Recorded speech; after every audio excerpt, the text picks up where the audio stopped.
I want to talk about this testimony from Ghislaine Maxwell today. She's going to appear, but by all accounts, her lawyers say she is going to assert her Fifth Amendment rights. So what's the point? Well, we want to go through the process and give her the opportunity to cooperate.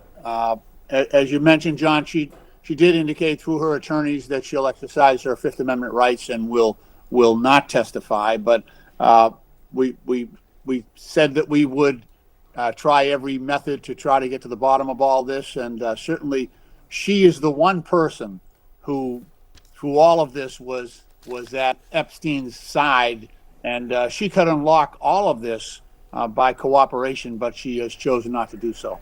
What does it tell you that she did sit down with the Deputy Attorney General, Todd Blanche, for conversations, spoke to him, but is unwilling to speak to you all?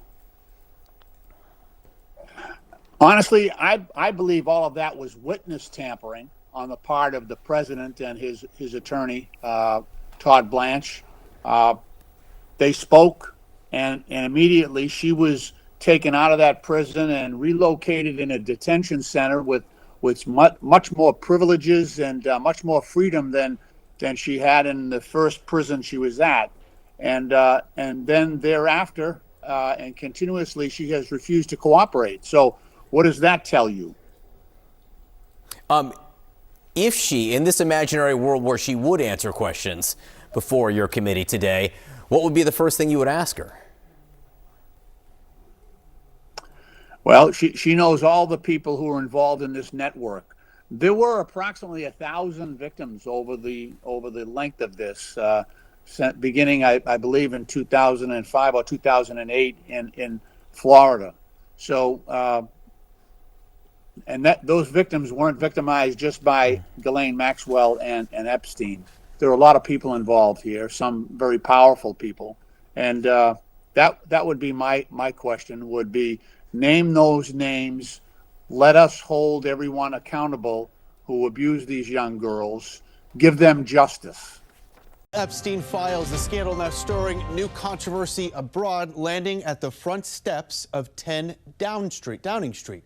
British Prime Minister Keir Starmer here apologizing to Epstein survivors. Authorities in the UK have now launched a criminal investigation into Britain's former ambassador to the United States, Peter Mandelson, who was appointed to the role by Starmer.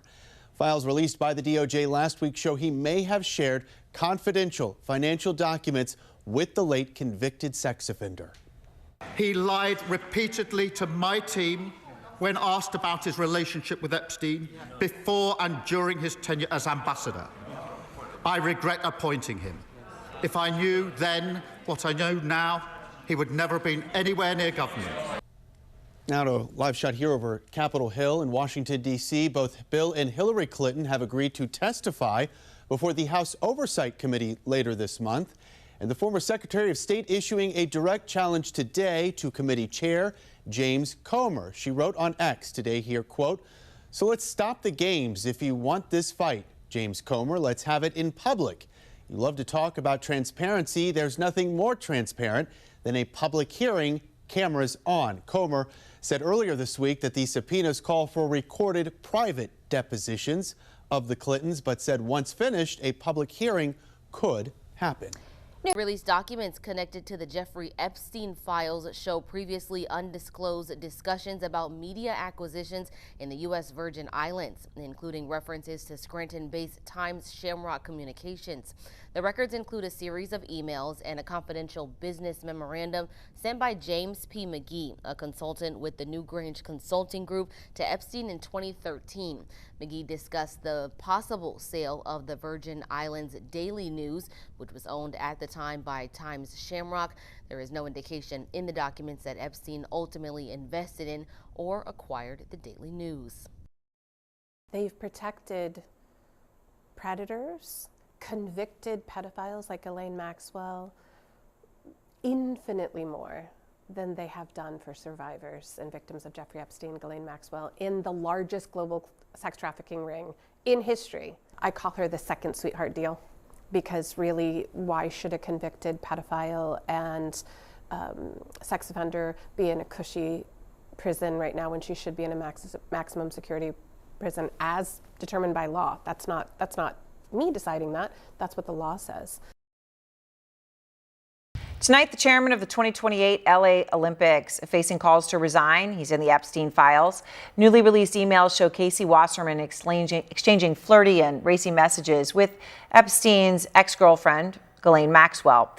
More than 20 years ago, asking Maxwell back in 2003, quote, "So what do I have to do to see you in a tight leather outfit?" Wasserman has not been accused of criminal wrongdoing related to Epstein or Maxwell. Alex Michelson is out front. And Alex, what else are we learning about Wasserman's ties to Ghislaine Maxwell and his appearance in these, Epstein email files? Well, Aaron, Casey Wasserman is not denying the fact that more than 20 years ago, while he was married with young kids, he exchanged flirtatious messages with Ghislaine Maxwell. In one email from 2003, Maxwell offers to give Wasserman a massage that would, quote, drive a man wild. Wasserman asked her to book a massage in one email and then asked to see her, as you mentioned, in a tight leather outfit in another. Now, all this happened decades before Maxwell was convicted of sex trafficking for Epstein and other crimes back in 2021. She's now serving a 20-year sentence. Now, for some context for folks who may wonder, who is Casey Wasserman? Well, he's one of the most powerful and best connected people in all of Southern California. He's the CEO of his own sports marketing and talent agency. In 2017, he chaired the effort to bring the Olympics back to LA in 2028. He's currently at the Olympics in Milan, leading LA's delegation there.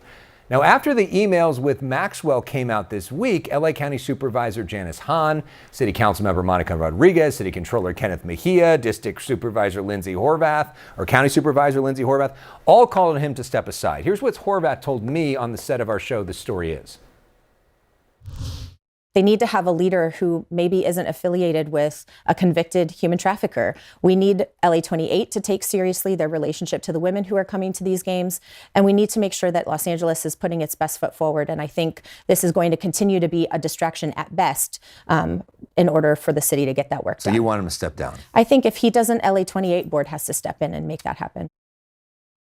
You heard her there, Aaron. She mentions the LA 28 board, who would have the power to essentially fire Wasserman. It's important to point out, not one person on the LA 28 board has called on him to step down. Not one. We've reached out to several of them for comment. None of them have given any public statements. The mayor of Los Angeles, Karen Bass, who's not on the board, said that Wasserman's future is up to that board. Aaron. So Alex, what is Wasserman himself saying? Obviously, he's no stranger to controversy.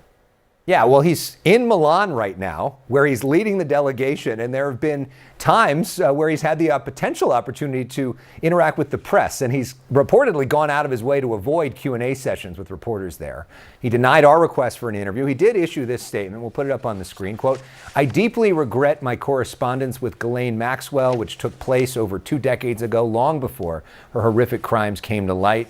I never had a personal or business relationship with Jeffrey Epstein." And this is important, Aaron. There have been no elected officials who have called for Wasserman's resignation in the last 3 days.